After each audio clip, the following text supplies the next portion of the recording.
കേരളത്തിന്റെ പച്ചപ്പും പ്രകൃതി ഭംഗിയും എന്നും സഞ്ചാരികളെ ആകർഷിക്കുന്നതാണ്.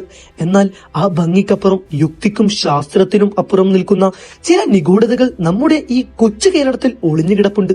ചരിത്രകാരന്മാരെയും ശാസ്ത്രജ്ഞരെയും ഒരേപോലെ തല പുകഞ്ഞിട്ടും ഇന്നും ഉത്തരമില്ലാത്ത ഒരു നിഗൂഢതയാണ് മലപ്പുറം ജില്ലയിലെ കൊടിഞ്ഞി എന്ന ഗ്രാമം. പുറമേ നിന്ന് നോക്കുമ്പോൾ മറ്റേതോ ഒരു മലയാളി ഗ്രാമത്തെയും പോലെ ശാന്തം.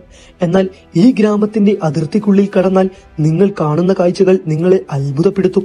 ഒരുപക്ഷെ അല്പം ഭയപ്പെടുത്തിയെന്നും വരാം. കാരണം നിങ്ങൾ നോക്കുന്നിടത്തെല്ലാം ഒരേ മുഖങ്ങളുള്ള മനുഷ്യരെ കാണാൻ സാധിക്കും. അതെ, ലോക പ്രശസ്തമായ ടിൻസ് വില്ലേജ് അഥവാ ഇരട്ടകളുടെ ഗ്രാമം ആണിത്. കൊടിഞ്ഞിയിലെ ഈ നിഗൂഢത തുടങ്ങുന്നത് എവിടെയെന്നാണെന്ന് ആർക്കും അറിയില്ല. ഔദ്യോഗികമായി കണക്കുകൾ പ്രകാരം ഏകദേശം 2000-ഓളം കുടുംബങ്ങൾ താമസിക്കുന്ന ഇവിടെ 500-ലധികം ജോഡി ഇരട്ടക്കുട്ടികളുണ്ട്. ലോകത്തെ തന്നെ ഇരട്ടകളുടെ ശരാശരി എടുത്താൽ 1000-ൽ 4 എന്ന നിലയിലാണ് സാധാരണ ജനനം നടക്കാറുള്ളത്. എന്നാൽ കൊടിഞ്ഞിയിൽ എത്തുമ്പോൾ ഇത് 1000-ൽ 45 കിടക്കുന്നു. അതായത് ലോക ശരാശരിയേക്കാൾ 10 ഇരട്ടിയിലധികം. സ്കൂളിലായാലും അങ്ങാടിയിലായാലും ഒരേ പ്രായത്തിലുള്ള ഒരേപോലെ ഇരിക്കുന്ന കുട്ടികൾ ഓടി നടക്കുന്നത് ഇവിടെ ഒരു നിത്യകാഴ്ചയാണ്. ചില വീടുകളിൽ 1-ലധികം ജോഡി ഇരട്ടകളുണ്ട്. ഈ ഗ്രാമത്തിലെ ഒരു സ്കൂളിൽ മാത്രം 100-ലധികം ജോഡി ഇരട്ടകൾ പഠിക്കുന്നു എന്നത് കേൾക്കുമ്പോൾ തന്നെ നമുക്ക് വിശ്വസിക്കാൻ പ്രയാസം തോന്നും. ഈ പ്രതിഭാസത്തെക്കുറിച്ച് പഠിക്കാൻ വിദേശ രാജ്യങ്ങളിൽ നിന്നടക്കം ഒട്ടേറെ വിദഗ്ധർ ഇവിടെ എത്തിയിട്ടുണ്ട്. ജർമ്മനിയിൽ നിന്നും ബ്രിട്ടനിൽ നിന്നുമുള്ള ഗവേഷകർ ഇവിടുത്തെ വായുവും വെള്ളവും മണ്ണും വരെ പരിശോധിച്ചു. എന്നാൽ ആ പരിശോധനാ ഫലങ്ങളെല്ലാം ശാസ്ത്രത്തെ വീണ്ടും കുഴപ്പിക്കുന്നതായിരുന്നു. ഇവിടുത്തെ കിണറുകളിലെ വെള്ളത്തിൽ അസ്വാഭാവികമായി ഒന്നുമില്ല. ഭക്ഷണ രീതിയിലും പ്രത്യേകതകളില്ല. ജനിതകരമായ എന്തെങ്കിലും പ്രത്യേകതയാണോ എന്ന് കണ്ടെത്താൻ രക്തപരിശോധനകൾ നടത്തിയെങ്കിലും കൃത്യമായ ഒരു നിഗമനത്തിൽ എത്താൻ ആർക്കും സാധിച്ചിട്ടില്ല.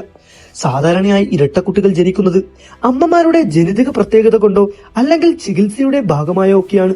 എന്നാൽ കൊടിഞ്ഞിയിൽ ഇതൊന്നുമില്ലാതെ തന്നെ സ്വാഭാവികമായ രീതിയിലാണ് ഈ ജനനങ്ങളെല്ലാം നടക്കുന്നത്. ഏറ്റവും രസകരമായ കാര്യം ഇതൊന്നുമല്ല.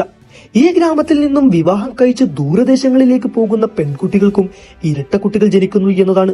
അതുപോലെ തന്നെ പുറം നാടുകളിൽ നിന്നും ഇവിടേക്ക് വിവാഹം കഴിച്ചു വരുന്ന സ്ത്രീകൾക്കും ഇരട്ടകൾ ജനിക്കുന്നു. ഇതിനർത്ഥം ഈ ഗ്രാമത്തിലെ മണ്ണിലോ വായുവിലോ അല്ലെങ്കിൽ ആ ഗ്രാമത്തിന്റെ അന്തരീക്ഷത്തിലോ എന്തോ ഒരു അജ്ഞാത ഘടകം ഒളിഞ്ഞിരിപ്പുണ്ട്. 2008-ൽ മാത്രം ഇവിടെ ജനിച്ച 15 കുട്ടികളിൽ 5 പേരും ഇരട്ടകളായിരുന്നു എന്നത് ഈ പ്രതിഭാസം ഇന്നും തുടർക്കഥയാകുന്നു എന്നതിന്റെ തെളിവാണ്. ശാസ്ത്രത്തിന് വിശദീകരിക്കാൻ കഴിയാത്ത പല കാര്യങ്ങളെയും നമ്മൾ അത്ഭുതങ്ങൾ എന്ന് വിളിക്കാറുണ്ട്. കൊടിഞ്ഞിയിലെ ജനങ്ങൾക്കും ഇത് അവരുടെ ഗ്രാമത്തിൽ ലഭിച്ച ഒരു അനുഗ്രഹമാണ്. എന്നാൽ യുക്തിചിന്തയോടെ ഇതിനെ സമീപിക്കുന്നവർക്ക് ഇതൊരു വലിയ ചോദ്യചിഹ്നമാണ്. ആഫ്രിക്കയിലെ നൈജീരിയയിലുള്ള ഇഗ്ബോ ഓറ എന്ന ഗ്രാമത്തിലും സമാനമായ രീതിയിൽ ഇരട്ടകൾ ജനിക്കാറുണ്ട്. അവിടെ അവർ കഴിക്കുന്ന ഒരു പ്രത്യേകം തരം ചേനയാണ് ഇതിന് കാരണമെന്ന് കണ്ടെത്തിയിട്ടുണ്ട്. എന്നാൽ കൊടിഞ്ഞിയിൽ അത്തരം ഒരു ഭക്ഷണ പദാർത്ഥം പോലുമില്ല.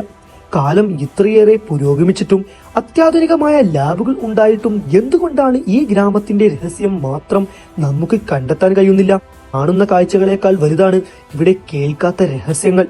ജനസംഖ്യാ വർധനവ് കൊണ്ട് ഗ്രാമം വീർപ്പുമുട്ടുമ്പോഴും ഓരോ വർഷവും കൂടിക്കൊണ്ടിരിക്കുന്ന ഇരട്ടകളുടെ എണ്ണം ശാസ്ത്രലോകത്തെ വെല്ലുവിളിച്ചുകൊണ്ടേയിരിക്കുന്നു.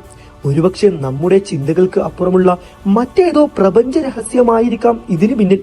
കേരളത്തിന്റെ ഭൂപടത്തിൽ ഒരു ചെറിയ പുള്ളിയായി കിടക്കുന്ന കൊടിഞ്ഞി എന്ന ഈ കൊച്ചു ഗ്രാമം ഇന്നും ലോകത്തിനു മുന്നിൽ ഒരു വലിയ നിഗൂഢതയായി ബാക്കി നിൽക്കുന്നു. അടുത്ത തവണ മലപ്പുറത്തൂടെ യാത്ര ചെയ്യുമ്പോൾ കൊടിഞ്ഞിയിലേക്ക് ഒന്ന് പോകുക. അവിടെ ഓരോ പോലെയുള്ള മുഖങ്ങൾ നിങ്ങളെ നോക്കി പുഞ്ചിരിക്കുമ്പോൾ ഓർക്കുക, പ്രകൃതി അതിന്റെ എല്ലാ രഹസ്യങ്ങളും മനുഷ്യന് മുന്നിൽ വെളിപ്പെടുത്തിയിട്ടില്ല എന്നതിന്റെ ജീവിക്കുന്ന തെളിവാണ് ഈ ഗ്രാമം. ഇതുപോലുള്ള വീഡിയോ നിങ്ങൾക്ക് കിട്ടാൻ ചാനൽ സബ്സ്ക്രൈബ് ചെയ്യുക, ബെൽ ബട്ടൺ ക്ലിക്ക് ചെയ്ത് വെക്കുക. Thank you for watching.